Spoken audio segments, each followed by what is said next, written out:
Dartmoor prison, isolated from the outside world by walls of granite.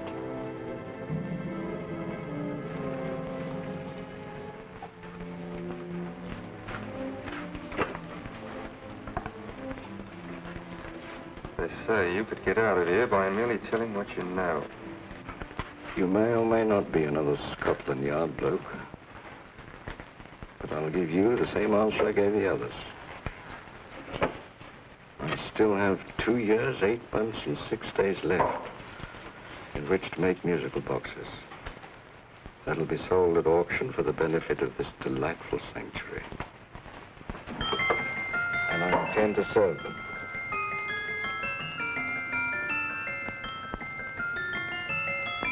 Move along. And now we come to the next object on our list, or I should say objects, because there are 3 of them. Now, ladies and gentlemen, these can be bought together or separately. Now, these beautiful little musical boxes only arrived this morning, and I didn't intend to put them on the auction block until later, but I'm going to sell them now. So, good friends, as our old pal Mark Antony used to say, lend me your ears. And what do you hear? Right. The beautiful tinkle tinkle of a musical box. What a lovely trinket. What a beautiful gift. Created and made by loving hands. A thing of beauty and utility. I was going to start with £5. It's a bargain, £5. Do I see any hands? If there's a connoisseur in the house, will go £3 for it. £2. £1. 10 shillings. Thank you, sir. Ladies and gentlemen, 10 shillings is offered for a musical box you couldn't buy anywhere in London for less than £5. It'd be stealing to let it go for 10 shillings. Like taking milk from a baby. All right, we're selling for 10 shillings. 10 shillings, 10 shillings is offered, 10 shillings is offered, 10 shillings is offered. Will anybody give me £1? Will we £1? Oh, £1 won't give me £1. £1 is offered, £1 is offered, ladies and gentlemen, £1 is offered. It's against you, sir. Will you go to £2? We go to £2, sir. £2. £2 is offered. £2 is offered. Going once, twice, third and the last call. Sold to the gentleman for £2. Sorry, my dear. Now, ladies and gentlemen, comes the opportunity to purchase an exact duplicate of the beautiful little musical box just bought by this gentleman for the ridiculous low price of £2. Oh, it's exactly the same. Exactly the same. Made with the same hands. You hear that? Isn't that lovely? That tinkle, tinkle, tinkle, tinkle. Sounds like Bow Bells to me, you know, with little angels pulling on the ropes, eh? Who'll give me £2 for it? Who's starting with £2? Will anybody start with £2? Oh, come, ladies and gentlemen. You know, from your enthusiasm, we might all be in Scotland instead of London. Please buy it for me, Daddy. £2, certainly not. We all might be in Scotland. Besides, I don't like his manner. £1, 10 shillings. £1. £1 is ours. £1 is offered. £1 is offered, going £1. Any advance? Going once, going twice, the third and the last call. Sold to the lady for £1. Smart bidding, my dear. Thank you. We come to the third and last of these beautiful little musical boxes. Exactly the same. Tinkle, tinkle. Isn't that lovely? Ladies and gentlemen, I don't bring you here to gull you and swindle you. This is the exact replica of those 2 I just sold before.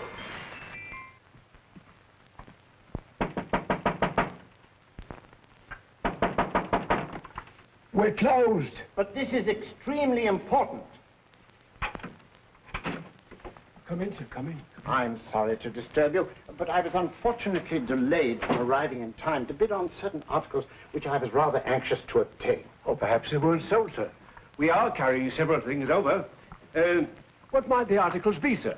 3 identical musical boxes, about so large. Oh, I'm sorry, sir, but they were sold. Pity you weren't here to bid on them. They didn't bring anything like the real value. I'm most anxious to obtain them. I wonder if your records would show who the purchasers were. Oh, we don't usually give out that information, sir. For certain, shall we say, sentimental reasons, I'm most anxious to get in touch with the purchasers. I'd be willing to pay, shall we say, £5. Well, for certain sentimental reasons, sir, we'd be very happy to oblige. Alfred, today's sale. The 3 musical boxes. Musical boxes, oh. Ah, here we are. The first purchase for £2 from Mr. Julian Emery, 52 Portman Square. Write these addresses down, Alfred. Yes, sir. Second didn't leave any name. Oh, how unfortunate. I think she's a dealer. You see, they don't like us to know where the things are going. On account of the profits. You say the second purchaser was a woman. Can you give me a description of her? Oh, she was a young woman. Fairly tall, slender. Had a light complexion and dark hair, and she was wearing A grey suit, don't you remember? That's right. She probably runs a gift shop. She paid £1. You say she comes here fairly frequently? No, I didn't say so. But she does, sir. Like as not, she'll come in on Thursday. We have sales on Mondays and Thursdays. Oh. And the third box? The third? Mr. William Kilgore, 143B Hampton Way. For 10 shillings. Quite a drop from £2. Mr. Kilgore was a Scotchman. Oh. Thank you. You've been most helpful. Oh, thank you, sir. And any time you're passing, dropping, we always have lovely things for sale. Our card, sir? Thank you. I'll be back Thursday.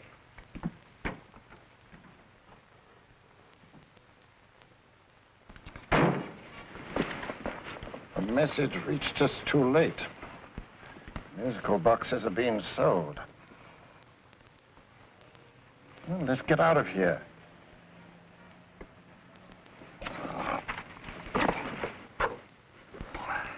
Someday you'll go too far. Reaching for a star, you fool. Yet a fool may touch a star, Colonel Cavanaugh, if he but reach high enough. But not possess it as you would.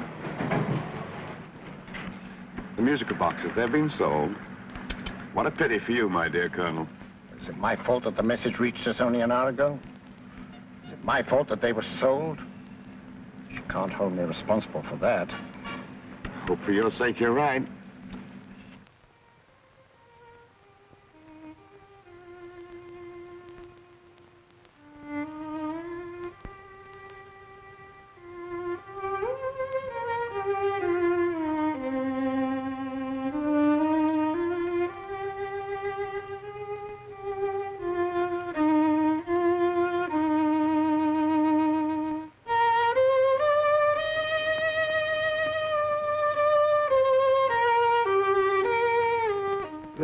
Upon you tonight at 7:45, a gentleman who desires to consult you upon a matter of the very deepest moment. Remember that letter, Holmes?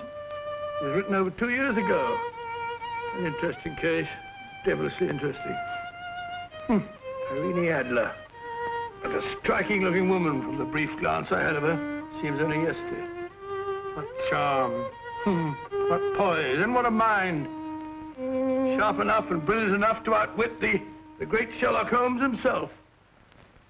I take it the new issue of the Strand magazine is out, containing another of your slightly lurid tales. Indeed. What do you call this one? I call it A Scandal in Bohemia. Not a bad title, eh? If you must record my exploits, I do wish you'd put less emphasis on the melodramatic and more on the intellectual issues involved. More on the what do you mean by that? Well, I do hope you've given the woman a soul. She had one, you know. By the woman, I suppose you mean Irene Adler. Yes. I shall always remember her as the woman.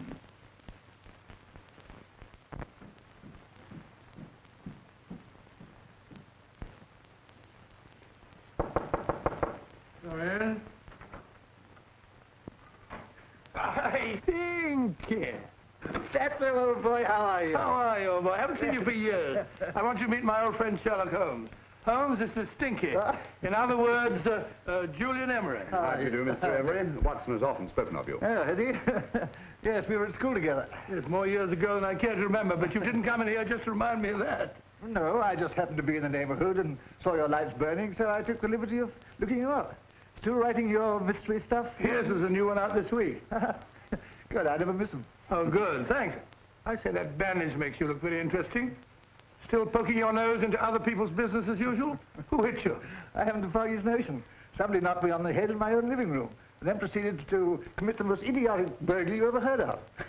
Fellow must have been balmy as a coot. Balmy? Why? Come sit down, old boy. Hey. You like a cup of tea? Huh? Oh, all right. I'll go and tell Mrs. Hudson. Yeah. Why do you say the robbery was idiotic, Mr. Emery?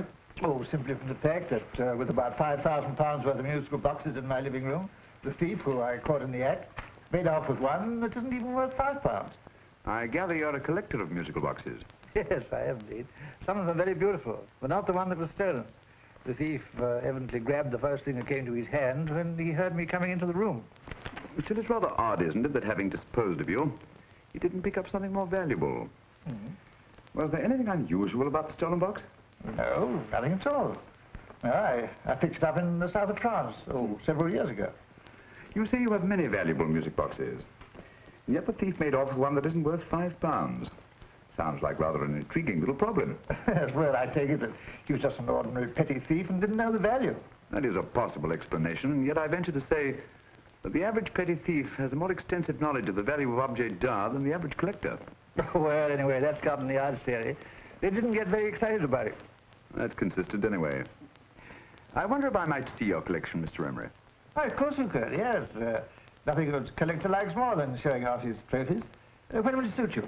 No time like the present. Good. My place is just round in Portman Square. Shall we? Yes, right. Hello? Where are you going? Stinky hasn't had his tea yet. Oh, I'm sorry. We're going round to my place, where I'm going to give you something better than tea. Now, this one was made for Louis XV, and is one of the very few still in existence from that period, and a particularly fine specimen at that. Charming, isn't it? Quite. They all sound to me like a lot of mice running about on a tin roof. I'm afraid you have no ear for music, Watson. Give me a good old band playing a rousing march. You have all your silly little tweets.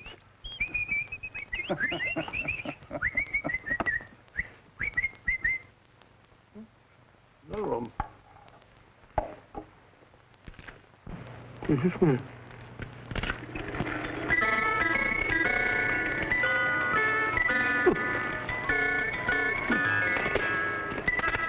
Stupid thing. Singing rabbit. What would you say offhand is the value of a box like that, Mr. Emery? Well, it's hard to say offhand, but I think we'll bring about £500 or £600 today. It's the gem of my collection. Yet a thief who steals an oddity like a musical box passes up one worth £500 for one of almost no value at all. Odd. Very odd. What was the stolen box like, Mr. Emery? Oh, just a plain wooden box about so big. As a matter of fact, I have one over here almost exactly like it. I picked this up yesterday at an auction room in Knightsbridge. They gave me £2 for it. Of course, I wouldn't in the ordinary way add one like this to my collection, but the tune intrigued me. I'd never heard it before.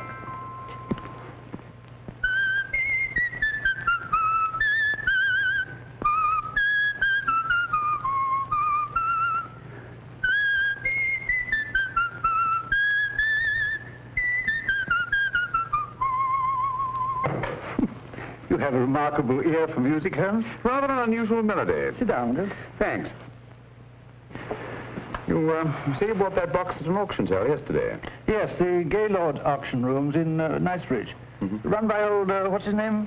Crabtree. That's the man. At what time was the robbery committed? Oh, about 3 o'clock this morning. You know, Mr. Emery, that box and the robbery might well be cause and effect, especially since you say that the stolen box outwardly resembles this one a great deal. And Scotland Yard were not particularly interested, eh? Oh, yes, but I wouldn't blame them for that, especially as I told them I was quite unable to describe the thief, except, of course, for the fact that it was definitely a man. All you remember is that you came in here and someone struck you on the head. Yes, and the next thing I knew, my man was trying to revive me. It might be wise for you to put that box away somewhere and lock it up. Oh, I don't think that's necessary. Besides, everything's insured. Well, at least if any further attempts at robbery are made, I'd suggest that you call the police, rather than running into any personal danger. Oh, come, Holmes, aren't you being a bit of an alarmist? Possibly. Well, Mr. Gray, old Stinky. Seems to me you are making rather a mountain out of a molehill. Molehill is the word, old boy, and it's time you were in bed. Thanks so much for letting us see your place. Now, it's been glad meeting you. Holmes, I can't understand why you were so mysterious. Seems to me the petty thief explanation was the only sensible one. Really? I can't see how you can believe it was anything else. I didn't say I believed it to be anything else. The petty thief theory is the obvious one, I grant you. However, it's often a mistake to accept something as true merely because it's obvious. The truth is only arrived at by the painstaking process of eliminating the untrue. We are not able to do that in this case without further data. Rubbish, you're pulling my leg. You're trying to turn a tuppenny halfpenny robbery into an international plot. No, I'm not. I just hope that your friend Stinky is a little more cautious in the future. Just in case.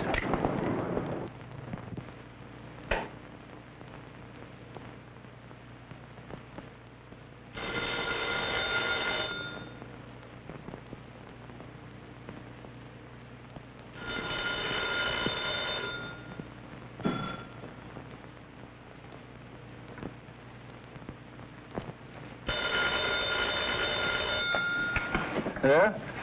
Yeah? Julian Emmerich here. Who? Of course I remember you, Mrs. Courtney. Yes. Yes, you're the one bright spot at their appallingly dull affair of Lady Sansa's. Huh? Of course it isn't too late to come around. Yes, I shall be delighted to give you a drink. I tell you what, come straight up and I'll leave the door unlatched. Right, well, 15 minutes? Good. I shall be counting each moment. No, I mean that, really. Right, goodbye.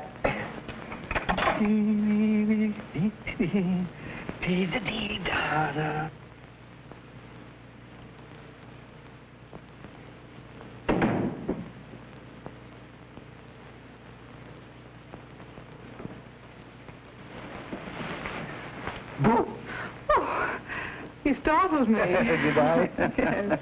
Must be the pixie in me. I know I shouldn't have called you so late, but I was at a party just around the corner, and I remembered your invitation to see your collection of musical boxes. My dear Mrs. Courtney, the pleasure is all the greater for being so unexpected. My friends call me Hilda. Thanks. Mine call me Stinky. Stinky, how quaint. Oh, what a perfectly wonderful collection of musical boxes. You know, when you told me you had a collection, I had no idea it was so attractive. Yes. They appeal to the ear as well as to the eye. Oh, what a plain little one. Why, it looks just like a country cousin amid all this grandeur. No. You mustn't underestimate the country cousin. Only last night a burglar broke in here, and with all these to choose from, went off with one very much like it. Really? Yes, I don't mind the loss of the box so much, but I do resent this crack on the skull. But it makes you look so interesting. Oh, do you think so? Uh-huh. It's funny, that's what old Fatso said. Fatso? I mean, Dr. Watson. He was here this evening with a friend, Mr. Holmes. He's interested in my collection, too. Sherlock Holmes? Yes. Do you know him? I've heard of him. Yes, he seems to think I'm in some sort of danger. What a haunting tune. It takes me right back to my childhood. Really? Do you know, it's odd that you should be interested in that particular musical box. Odd? Why? Because Mr. Holmes is also interested in it. He may have been more interested in the tune than in the box. My dear, yes, that's right. I remember now. He whistled it note for note, having heard it only once. Really? He must be a remarkable man. Bit of an alarmist, if you ask me. Don't you believe in warnings? Of course not. Who'd want a box like that? I would. You're not serious. Oh, but I am. Well, you put me in a very awkward position. I'm a collector, you know. And the collector buys but never sells. But if the price were high enough... The price has nothing to do with it. It's the principle of the thing. Yes, well, we haven't had our drink. No, thanks. I must be getting along. Must you really? I'm afraid so. You're not walking out on me, are you? My reputation. Stinky. I say, you know, you are an attractive woman. Thanks.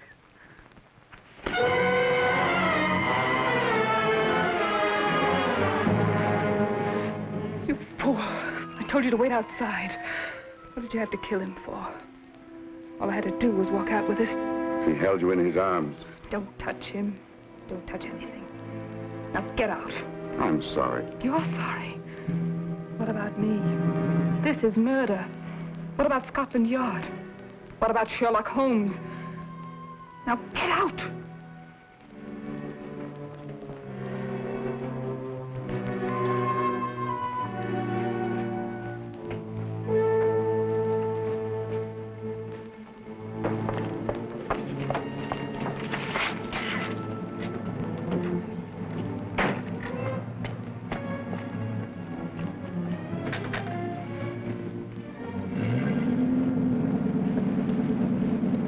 Did you get it? Good. Did you have any trouble with him? Just a matter of murder. Ah, Mr. Holmes. Hopkins. Thanks for coming so promptly. Inspector Lestrade suggested that I call through to you. Mr. Emery was the client of Mr. Holmes, Inspector. Indeed. You didn't mention that when I telephoned you, Mr. Holmes. Well, not exactly a client, Inspector. Sergeant Thompson? He was killed between the hours of 11 and 2 o'clock this morning, Mr. Holmes. Must have been someone he knew, someone of whom he had no suspicion. Poor old Stinky. It's all my fault. I should have prevented this. Well, it's no time to start talking about that now, Doctor. Apparently it's gone.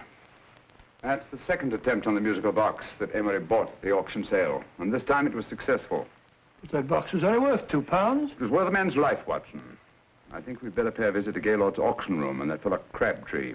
Inspector, may I suggest that you make a complete search of this flat for a small, plain, musical box about that size?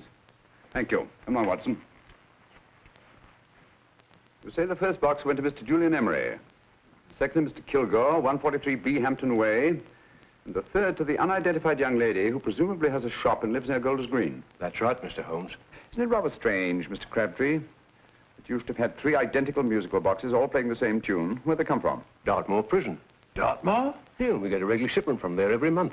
The inmates manufacture them. Well, they make all kinds of things, you know, pipe racks, waste paper baskets, musical boxes. Did you happen to notice if anyone showed any particular interest during the auction in the purchasers of these 3 boxes?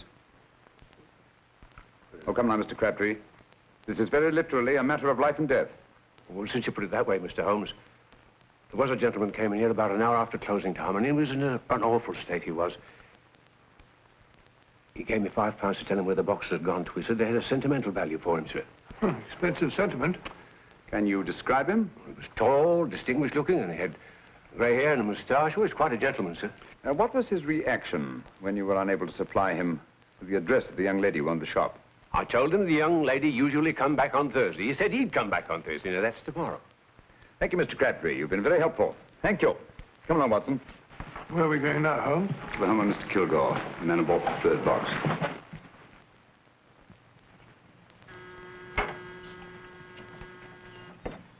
But hang it all, Holmes, how do you know those other 2 musical boxes are of any importance? I don't, but I certainly have no intention of waiting until the owners are murdered to find out.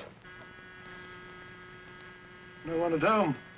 I hope that's the explanation. I'll have a look through this window.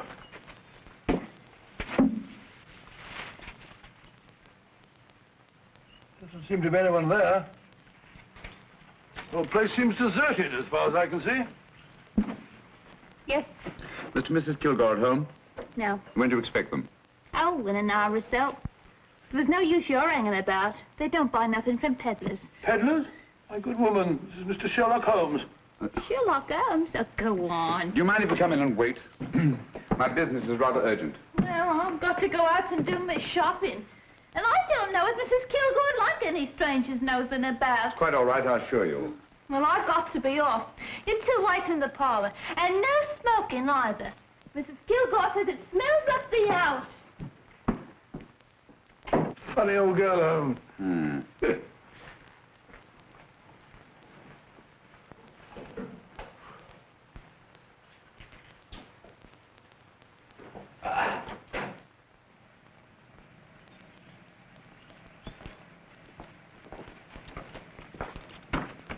Park Lane.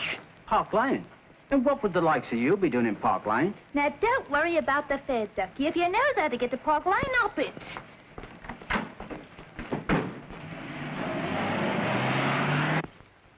You know, Holmes, I've been thinking. There must have been something hidden in that box of old Stinky's. Stolen jewelry, possibly. What's up, Holmes? Listen. What's just the steam in the water pipes?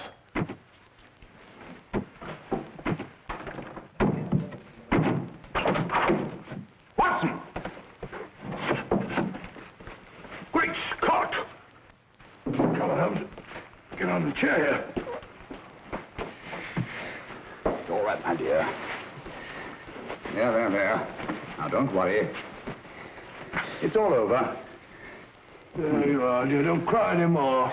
She tied me up and shut me in the cupboard. I know. She won't come back. Did you show her your new musical box? Yes, she said she wanted to hear it play, and as soon as I showed it to her, she grabbed hold. I know. Now, don't worry. We'll buy you a new musical box. Yes, my dear, the best one in London. Watson. Oh, what a fool I've been. What do you mean, Holmes? She took the musical box out of this house and that market basket, right under our very noses. Why could the Kilgore charwoman want to take the music box? She isn't a Kilgore charwoman. She's a consummate actress.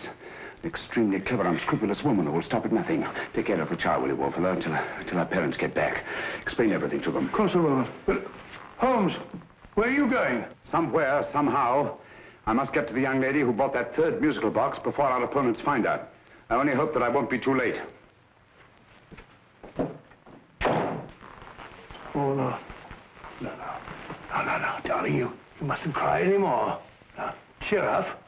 Would you like to hear old Uncle make a noise like a duck?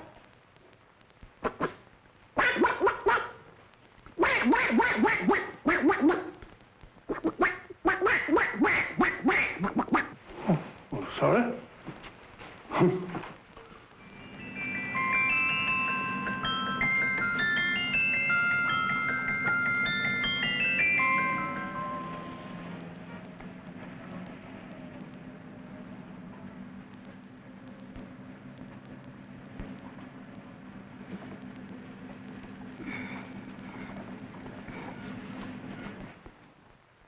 Now, ladies and gentlemen, how much am I offered for this beautiful lace Dresden china figurine?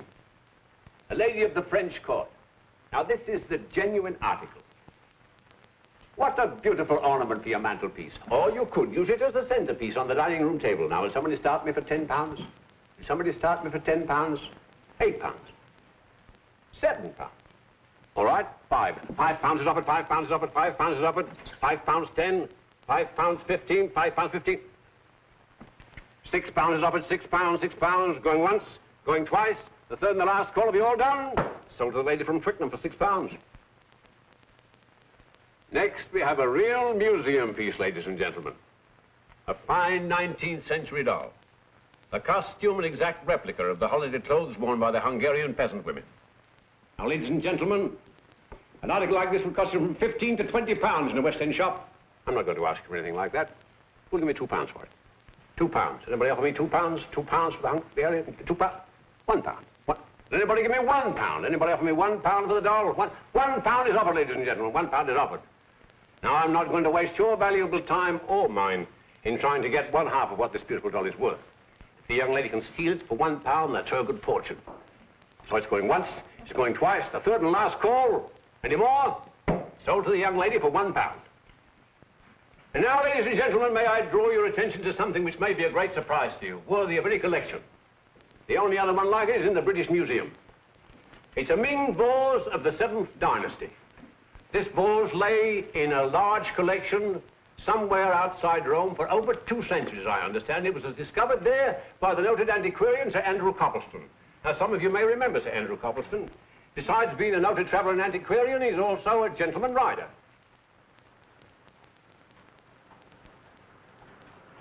The girl with the parcel in her hands, that's her. Are you sure that's the girl? Well, she fits perfectly the auctioneer's description. Follow her, Hamid.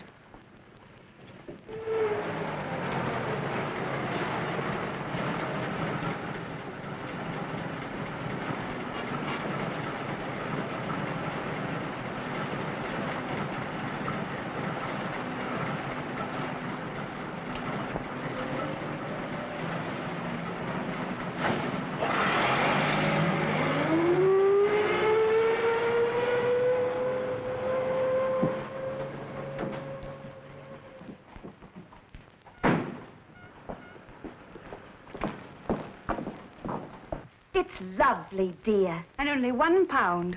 We can get at least 3 for it. Easily. I'll go make some tea. I could do with a cup. Right.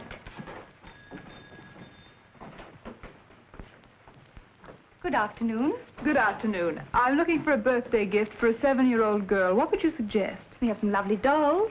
Now, this Hungarian I think she has enough dolls already. Books are always welcome. Well, I'm looking for something a little different. Oh, that's rather cute.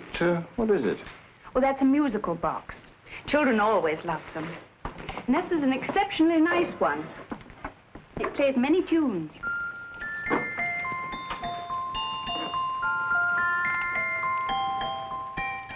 Have you any others? Yes. If you'll just step this way. I have only 2 left.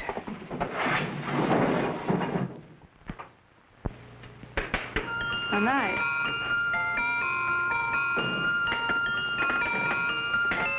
Are you sure this is all you have? I'm sorry. They're rather hard to find, you know. That's our entire allotment.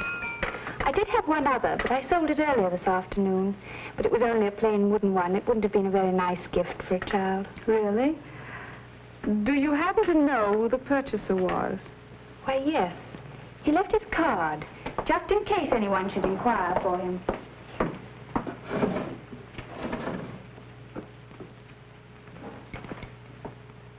How interesting. I'm sorry, but I'm afraid I'll have to look a bit further. Thank you anyway. Good afternoon. Thank you.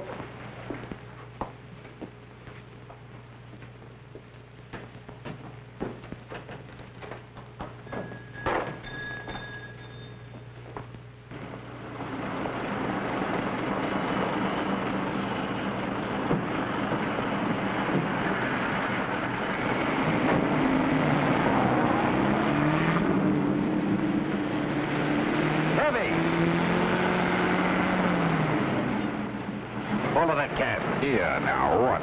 Scotland Yard. Hop in.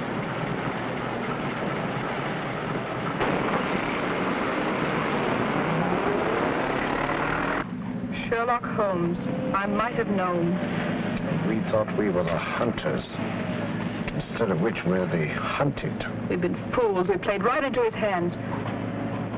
Of course. He's had us followed. Don't look. The man in front of the toy shop. Hamid. Turn sharp right at the next corner and again at the next.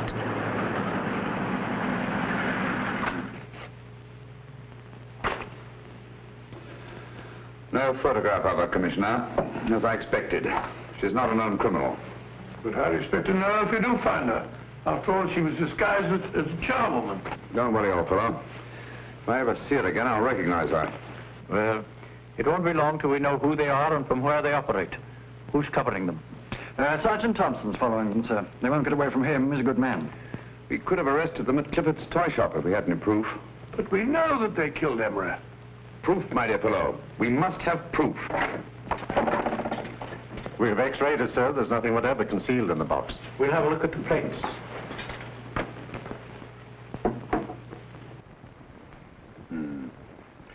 There must be some clue. And it's probably so obvious that we've all overlooked it. Seems to me we're up against a bunch of lunatics. Not lunatics, my dear fellow. Extremely astute, cold-blooded murderers. What can these little musical boxes have in them that's so important? Don't forget, they were made in Dartmoor prison. You can smuggle stuff into prison, but not out. Do you want us to break the box apart, sir, to see if there's anything the x-ray hasn't caught? No, not yet. Do you mind if I take it? Certainly. Thanks.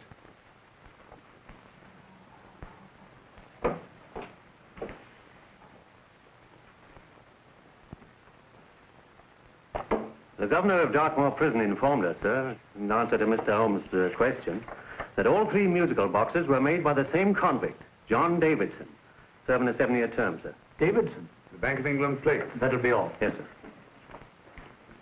Now we're getting somewhere. Wait a minute.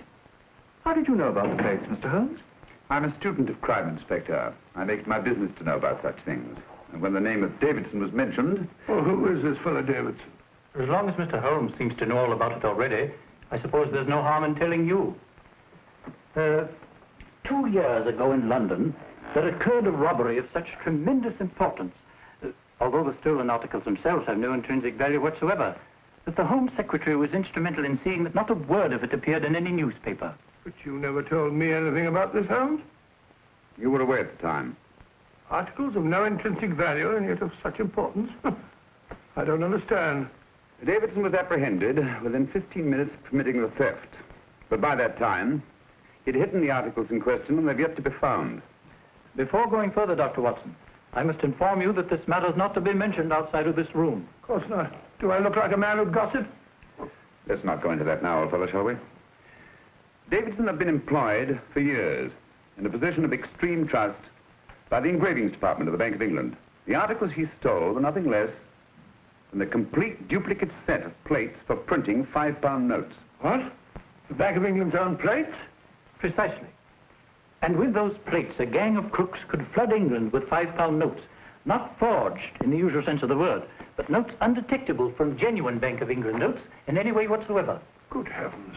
Any whisper at all might have resulted in enormous damage in shaking public confidence in the Treasury. We tried everything after we arrested Davidson. Offered him a shorter sentence if he'd tell us where he'd hidden the plates. Why, we even put in Scotland Yard men with him as cellmates, but no result. Obviously, Davidson is a man of strong character and infinite patience. Yet suddenly he feels impelled to smuggle out the secret of the hiding place of the plates to his confederates. Why? I don't understand, Mr. Holmes. Well, for example, has the Bank of England made any plans to radically change the design of the £5 note so that in, say, 7 years from now, notes made from the stolen plates would be worthless? Confidentially, Mr. Holmes, such a move was discussed. But replacing all the £5 notes in circulation would be such a Herculean task that nothing's been done about it as yet. I see. Of course, there is another possible explanation. Davidson didn't have much time to find a hiding place before he was captured. He may be afraid that the plates will be accidentally discovered before he's released. Hence his anxiety to communicate their whereabouts to his confederates as soon as possible. I believe you've hit it, Mr. Holmes. I'm sure that the message is contained in this musical box. Or rather, in all 3 musical boxes, since possession of all 3 seems to be essential. Our opponents have 2/3 of the puzzle, we have 1/3. Well, what are you going to do, Holmes? Try to deduce the message from the 1/3 that we have.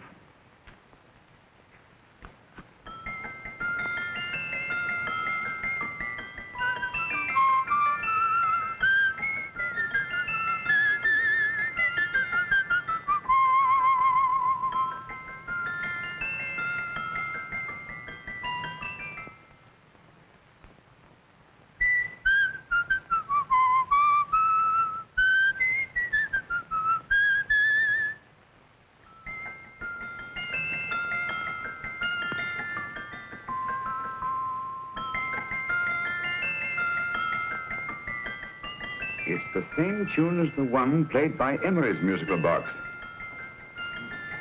And yet it's different. Sounds the same to me. The tune. Somehow the tune is the key to the mystery. It must be the tune. Otherwise, why use 3 musical boxes to convey the message? Why not collar boxes or shoe boxes? Yes? It's for you, Inspector. Oh, thank you, sir. Inspector Hopkins speaking. What? Where? Golders Green Station reports they've just found Sergeant Thompson's body. From the tire marks on his clothes, he was apparently run over by a taxi. What an unfortunate accident. Not an accident, my dear fellow. I'm afraid it's murder.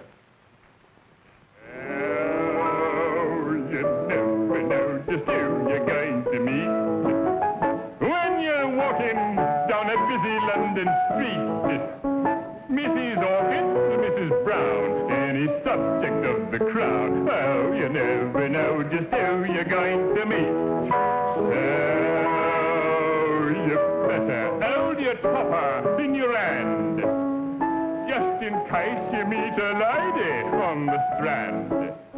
Girls will think you're kind of sweet, and your day will be complete. Oh, you never know just who you're going to meet. Now, a gentleman is judged by his appearance. Yes, a gentleman is judged by how he talks. Now, he's much better off when he's acting like a top, especially if he's taking him a walk. What on earth is this outlandish place? A rendezvous for actors. Actors? Buskers, old boy. You've seen them 1,000 times. Actors who entertain the queues, waiting outside theaters.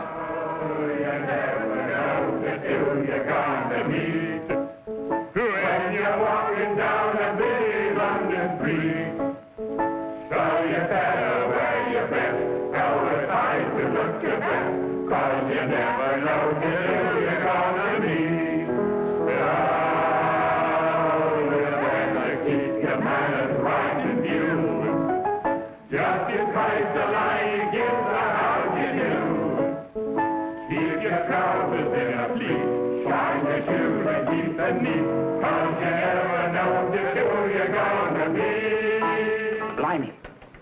Mr. Holmes. How are you, Joe? Never met him. And yourself? Fine, thank you. I want you to meet a friend of mine, Dr. Watson, Joe's sister. Oh, well, any friend of Mr. Holmes is a friend of mine. Hi, Joe. He did me a good turn once that I'll never forget. Yes, I cleared Joe of a most unpleasant charge. Murder, no less. Oh, really? By proving to the satisfaction of the police that he was busy at the time blowing open someone's safe. That's right, Governor. Good gracious me. Joe, now you can help me.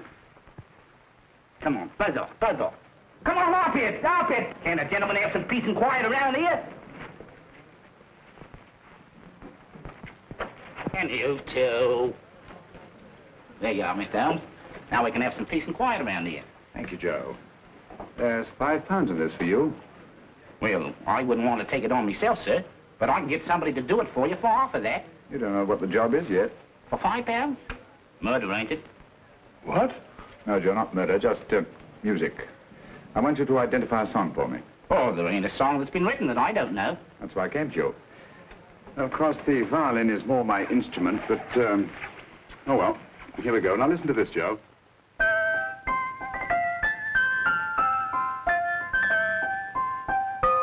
Wait a minute. You're playing that wrong. That should be E natural, not E flat. You know the song? Oh, yes. It's an old Australian song called, The Swag Man. But you're playing it all wrong. That's what I hoped you'd say. Now listen again, Joe.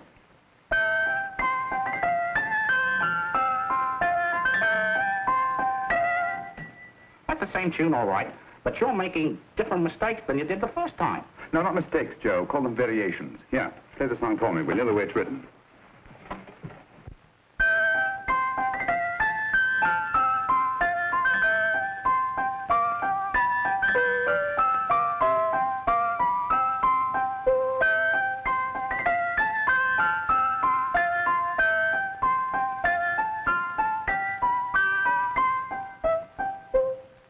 There you are. Thank you, Joe. What's it mean, Holmes? You onto something? Perhaps. I don't know yet. It's probably a code of some sort.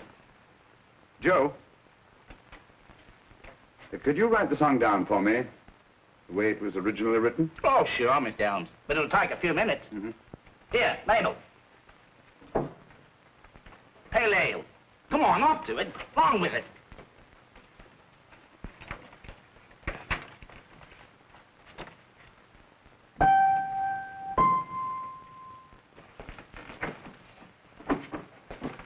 Well, obviously it isn't the lyrics.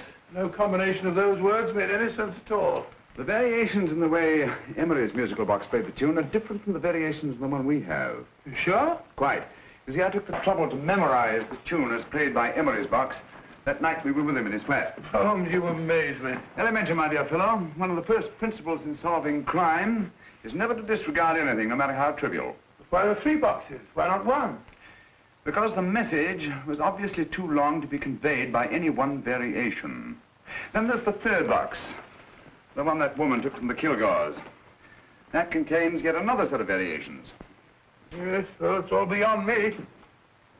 Well, all we have to do now is to find the secret of the variations. Not a very easy problem to solve, my dear fellow.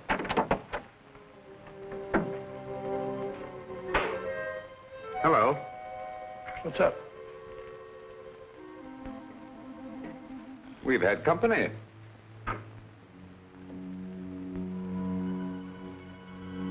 I say, this is outrageous. Ask Mrs. Hudson to come in here, will you? Right.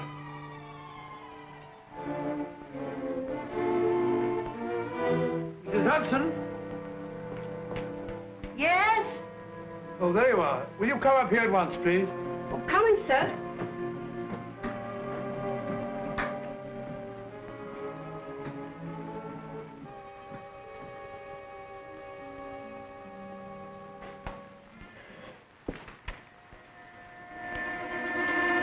Mercy me, Mr. Holmes. What has happened?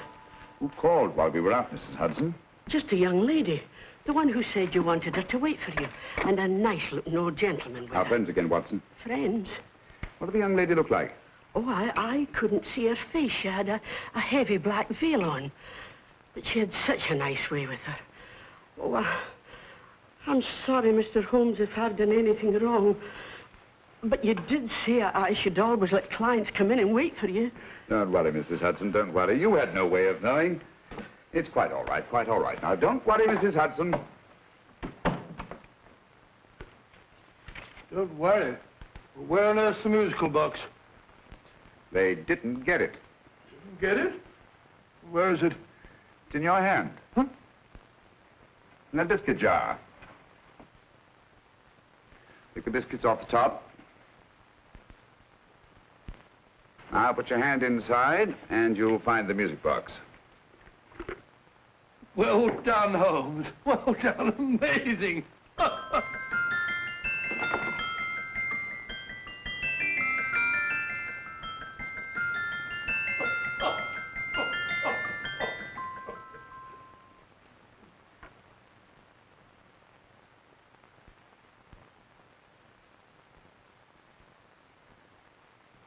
Whew.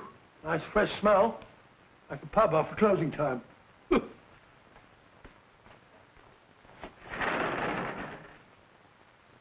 I say, Holmes, What? it's morning. Allow me to congratulate you on a brilliant bit of deduction.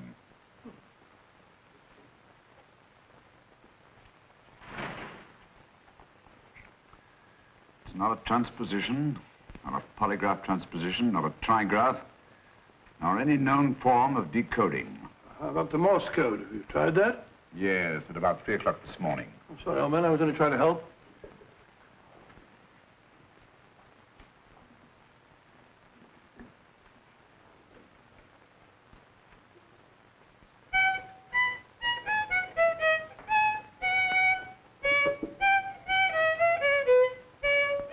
Oh, do me a favor. Not again. Must have heard that thing 1,000 times. Kept me awake all night.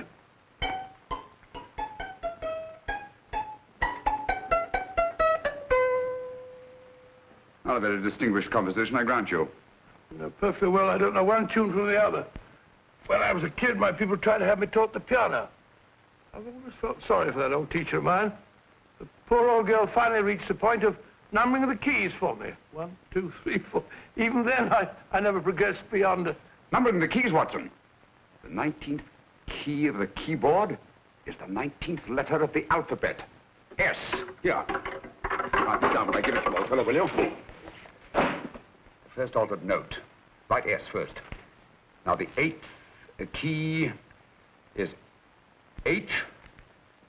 The 5th key, E. The 12th key, L. The 6th key, F. S-H-E-L-F. Shelf. Your piano lessons were not in vain, old fellow. You've solved it. Thank you. Thanks, Opine. Oh, Liz. We now have 2/3 of the message. Behind books, third shelf, secretary, Dr. S. Presumably, these are the first and second portions of the message. And this gang has the first and third parts of it. Precisely. Then it's a stalemate? Yes, Commissioner, but we can't leave it like that. There's no doubt in my mind that they'll try to secure our third of the message that's missing. Well, I assume you've taken every precaution to guard the Clifford music. Oh, yes, it's carefully hidden at Baker Street with Dr. Watson on guard. However, I'm reasonably certain that, difficult as it may be, we can find the plates even without the missing part of the message. Behind books, third shelf, secretary, Dr. S. Well, outside of the fact that Davidson hid the Bank of England plate somewhere in London, Mr. Holmes, I don't see that we've progressed at all. Allow me to point out to you, sir, the key words, Dr. S. It looks as if the plates were hidden in the house of the doctor. Whether S stands for his first or last initial remains to be determined by a process of elimination. Well, there must be 10,000 doctors in London with S for a first or last initial. Precisely. And every one of them will have to be questioned in person. That's why I say this is a task for Scotland Yard. It's a task, all right. But Scotland Yard has searched worse haystacks and found the needle. Well, for the time being, I'll leave the matter in your hands, gentlemen.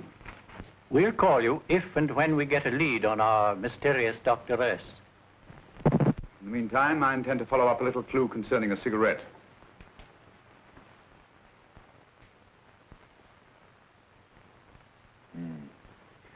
You're certain of the identification of the tobacco? Absolutely. I have made up this special blend for only 3 customers. It is almost pure Egyptian, with admixture of latakia for added body, and a pinch of perique. Merely a whisper, as one might say, for elusive fragrance. Yes, yes. And the 3 customers? Major Wilson in Bombay, India. Mrs. Catherine Leamington Smith in Ireland. Yes, and the 3rd? Mrs. Hilda Courtney of Park Mansions, Bryanston Square. Thank you. Thank you very much. You've been most helpful. It is a pleasure to have been of service, Mr. Holmes.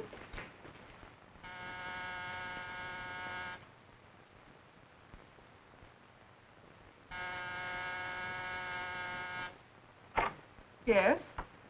Mrs. Courtney? Yes. My name is Sherlock Holmes. Oh, do come in. Thank you.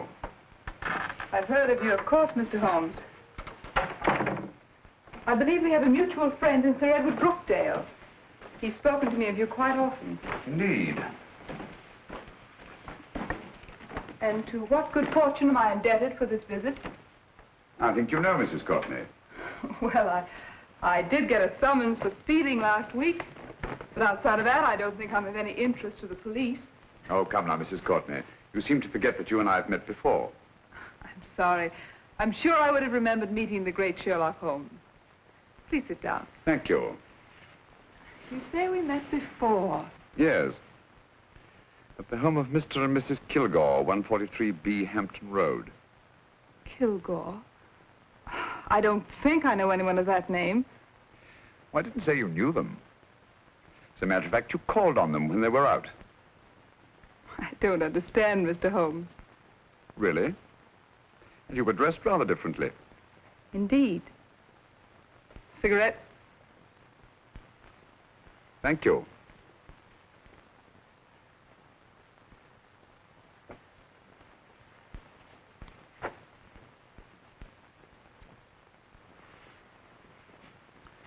Thank you. You know, Mrs. Courtney, people generally forget, in assuming a disguise, that the shape of the ear is an almost infallible means of recognition and identification to the trained eye. Evidently, you've mistaken me for someone else. Oh, no, not at all. Though naturally, I expected your denial. But when you paid your visit to my rooms at Baker Street, you carelessly left behind another identification. They're, identical, aren't they? Yes, I must admit they are. You see, Mr. Holmes, to catch one as clever as you, I had to use a very special lure. I knew you'd be unable to resist the bait of my cigarette, having read with great interest your monograph on the ashes of 140 different varieties of tobacco. I should advise you not to move, Mr. Holmes. I must congratulate you on your ingenuity, Mrs. Courtney. It was indeed a brilliantly designed trap. Thank you, Mr. Holmes. Praise from a master is indeed gratifying. I shall always cherish the memory of your flattering words. Memory? Precisely. I'm afraid these gentlemen have a most regrettable task to perform. Unless, of course, you care to turn over the missing musical box with your pledge to take no action against us in the future. I'm afraid that will be impossible. I thought that would be your answer. Hamid! Careful! Careful. There's no need to be unnecessarily rough with our distinguished guests. You realize, Mr. Holmes, that your demise will not take place here. The corpus delicti, you know. Well, naturally. Shall we go? It's so fearfully awkward having a dead body lying about. Don't you agree, Mr. Holmes? Another dead body shouldn't weigh too heavily on your conscience, Mrs. Courtney.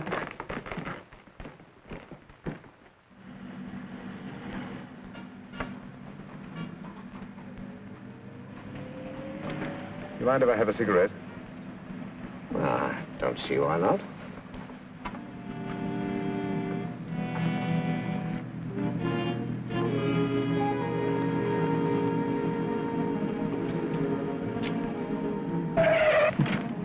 Be careful, Hamid. It's the brakes, they bind. Thank you, Colonel Kavanagh. It's very considerate of you.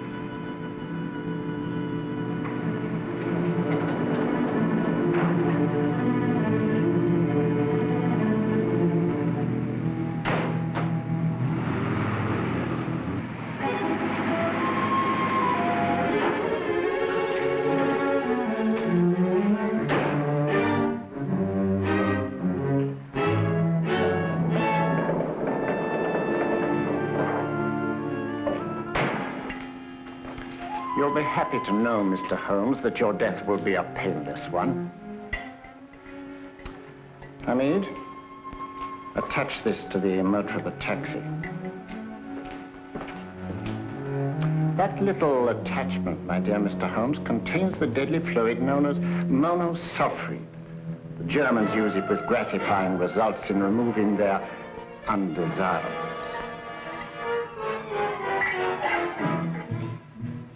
Start the motor.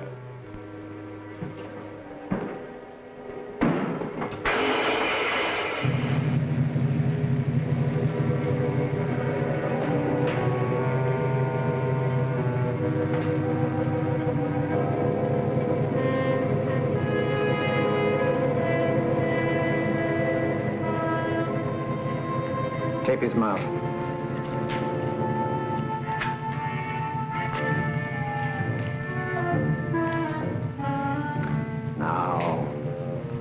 Up with him, Hamid.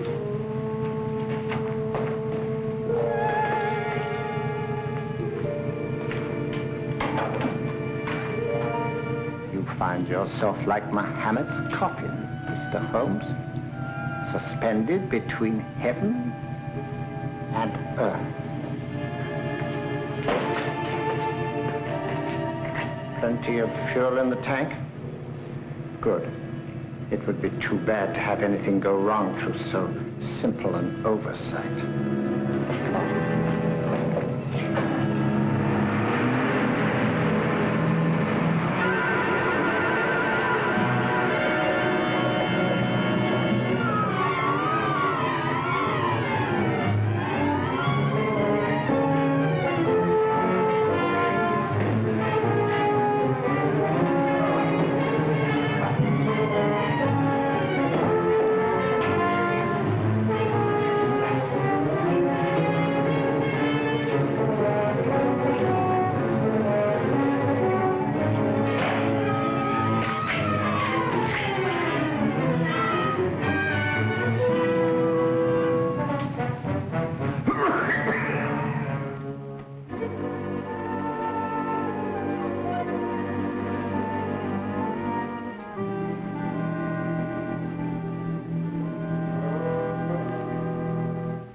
Good afternoon. Mr. Sherlock Holmes? No, I'm Dr. Watson.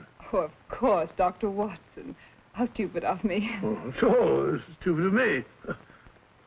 Won't you come in? Well, I really came to see Mr. Holmes. Oh, I'm afraid he's out. I don't know when he'll be back. Perhaps there's something I can do. Won't you sit down? Thank you. You know, Sherlock Holmes and I have been engaged on a great many cases. Oh, really? Yes, indeed. As a matter of fact, this very moment we're involved in one of the most baffling... Oh, well, won't you tell me your trouble? I may be able to help you. It's very kind of you, Dr. Watson. Perhaps if I wouldn't be imposing too much. Imposing? Oh, there's no imposition at all. A pleasure, I assure you. Now, tell me all about it, Miss Williams. Mrs. Williams. I live in Surrey, Dr. Watson, and I've come up to London in sheer desperation. My only sister has disappeared, and the local police seem utterly unable to find her. Well, Holmes and I solved a case exactly like that once. Very interesting as far as I remember. I call it the adventure of the solitary cyclist. Oh, sorry. Now I come to think of it, it wasn't so very similar. Entirely different. I don't think what I was saying. Where were we? She's only 17, Dr. Watson, and until she disappeared last Thursday, she seemed to be in the best of spirits. Well, possibly a romantic entanglement? Oh, no, nothing of the sort. She left no note, didn't even pack a bag, no explanation. She just started to walk to the village from our house in broad daylight and simply vanished from the face of the earth. Oh, there. Might I have a glass of water? Glass of water. Have one minute.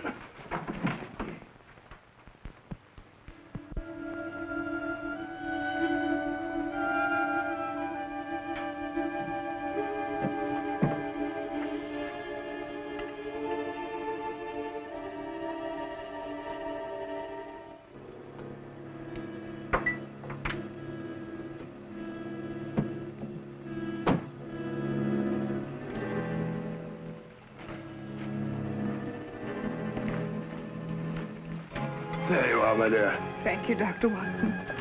No, you're not to cry anymore. You must pull yourself together. Oh, I feel much better already knowing that you're going to help me. Oh, Dr. Watson, look! Good heavens!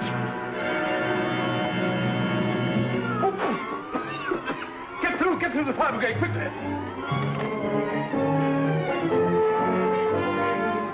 Haven't you a fire extinguisher? By George, we have in the kitchen.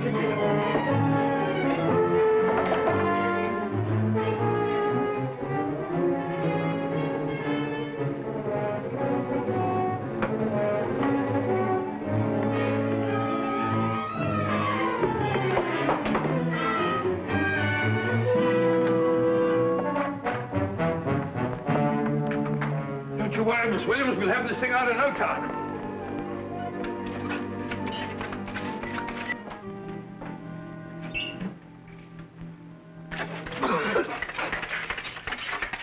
That's got it.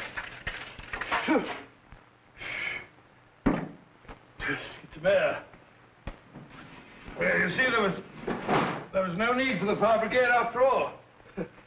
I hope you weren't too frightened, Miss Williams. Gone. That's the trouble with them.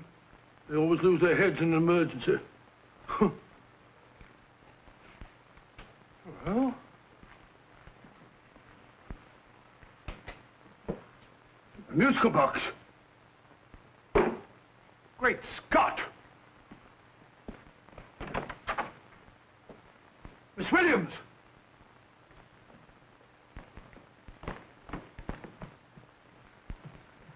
Well? Good.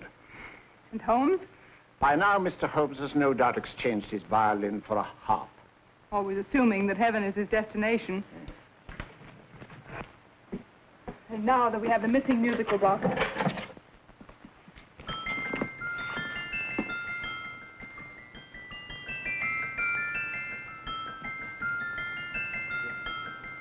Nineteenth note. 19th letter.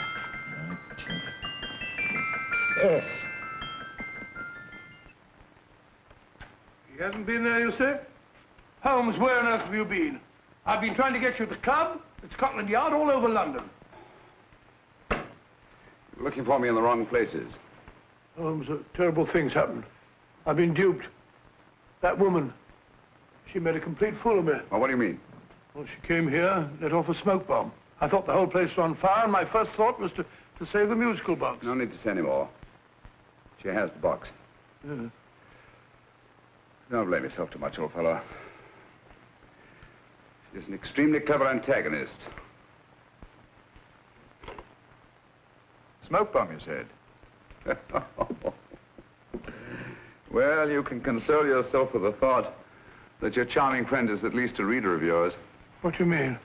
If I remember correctly, you wrote about my little experiment with smoke and the cry of fire in a story you entitled A Scandal in Bohemia, which has just appeared in the Strand magazine. All right, old boy. Don't rub it in. Well, it may cheer you up to know that you made a fool of me, too. That cigarette stub was planted here for one express purpose. We're going to bandaging around this place.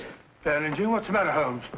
You hurt? Explanations will have to wait until later. At the moment, we're faced with a problem which I fear is insurmountable. Come over here, old boy, will you? Right. Our opponents are in possession of all three parts of the code. And here are we, while the Bank of England plates pass into their possession. Cheer up, old fellow, cheer up. As Dr. Samuel Johnson once said, there's no problem the mind of man can set that the mind of man cannot solve. What's that, old fellow? I was just quoting Dr. Samuel Johnson. He said there is Thank you, Watson. Thank you.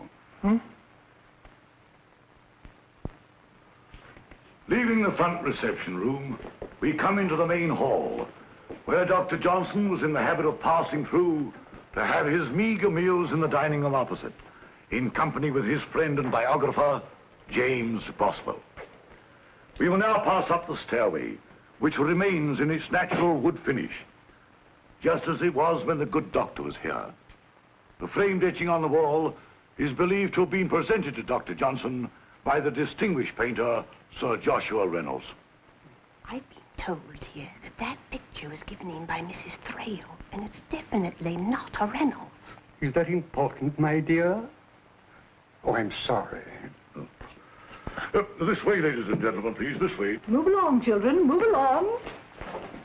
The secretary's not on this floor. Patience, Hamid. I've a feeling My that... dear Colonel, with Sherlock Holmes out of the way, what could go wrong?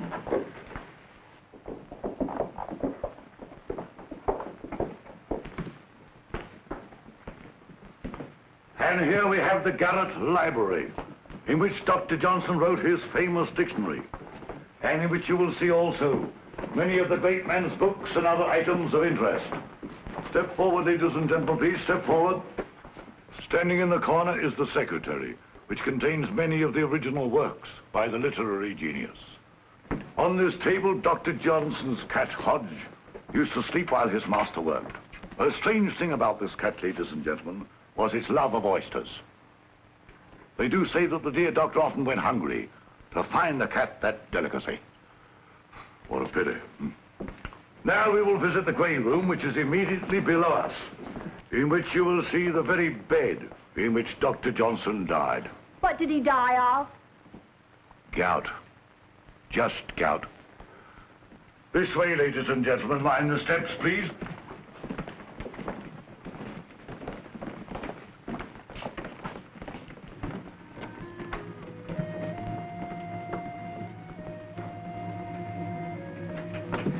Your keys.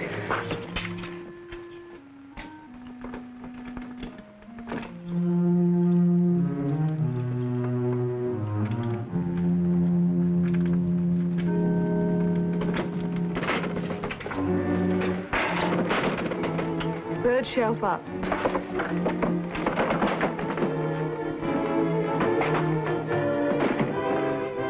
The knife.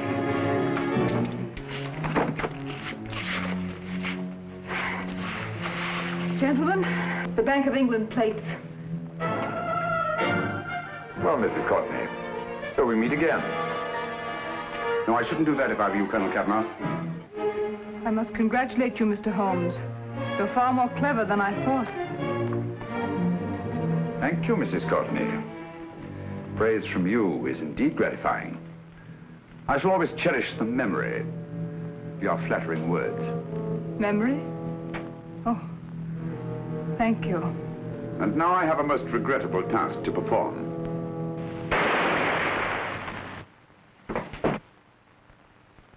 Holmes! Coming, Holmes! Holmes! You all right? Perfectly, thank you, old fellow, but I think this gentleman on the floor requires some medical attention. We must see that he looks his best, you know, when he's hanged. Take them in charge.